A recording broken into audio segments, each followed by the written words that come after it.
मौलाना, आपसे सवाल है कि अभी सीमांचल क्षेत्र में जो बाढ़ आई हुई है और लोग परेशान हैं, सरकार कहती है कि देश बदल चुका है, लेकिन आप क्या कहना चाहेंगे? देखिए, ये सीमांचल की बदनसीबी है कि यहाँ हमेशा हर साल बारिश के सीज़न में सैलाब और बाढ़ आने की वजह से यहाँ बड़ी बदहाली हो जाती है, दिक्कत हो जाती है लोगों को।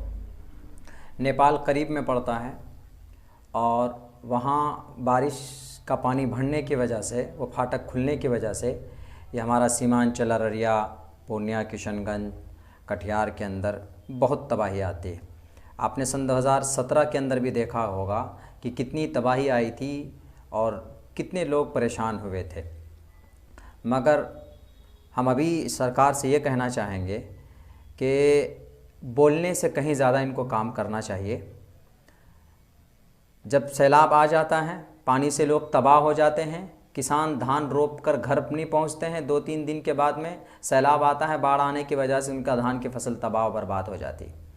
आते हैं जनाब सीएम साहब, ऊपर से दौरा करके चले जाते हैं और कुछ दिनों के बाद मुरी चूरा फेंक कर दे देते हैं लोगों को खाने के लिए। आप चले जाइए, अगर जहाँ पर भी अभी लोग इतने परेशान हाल हैं, गांव-गांव के अंदर डाइवर्शन टूटा हुआ है, पुल पुलियाँ नहीं बना है। सरकार सिर्फ लंबे लंबे दावे करती है कि हमने इतनी तरक्की की, हमने ये काम कर दिया, वो कर दिया। ज़मीनी स्तर पर देखा जाए तो ज़ीरो है, ज़ीरो, कुछ काम नहीं हुआ, सिर्फ बकवास है एक तरह से। इसलिए मैं बिहार सरकार से गुजारिश करता हूँ कि आप चाहें तो ये महानंदा बेसिन अगर बन जाए तो लोगों को दिक्कत नहीं होगी। पानी वहाँ से आएगा, डायरेक्ट पानी जाके वो बंगाल के खाड़ी के अंदर पहुँचेगा। यहाँ हम लोग पानी से मर जाते हैं, पानी की वजह से मरते हैं, सैलाब की वजह से। लेकिन साउथ के एरिया में चले जाइए, वहाँ पानी न होने की वजह से किसान लोग खुदकुशी कर कर मजबूर होते हैं। ऐसा सिस्टम क्यों ना बनाया जाए कि भाई ऐसा कोई निज़ाम बनाया जाए, ऐसा छोटे छोटे नाले का इंतज़ाम किया जाए ताकि इन पानियों को वहाँ पर जमा किया जाए, वहाँ के किसानों को उससे फ़ायदा उठाने का मौका मिलेगा। मैं सरकार से गुजारिश करता हूँ कि ज़्यादा लंबे दावे ना करें। अभी देख लीजिए आप, जब राजनीति चुनाव का टाइम आता है तो 10 हेलीकॉप्टर के ऊपर एमपी एमएलए नाचते हैं, घूमते हैं वोट लेने के लिए। लेकिन जब बाढ़ का मौका आता है तो एक भी हेलीकॉप्टर कहीं पर अवेलेबल नहीं होता।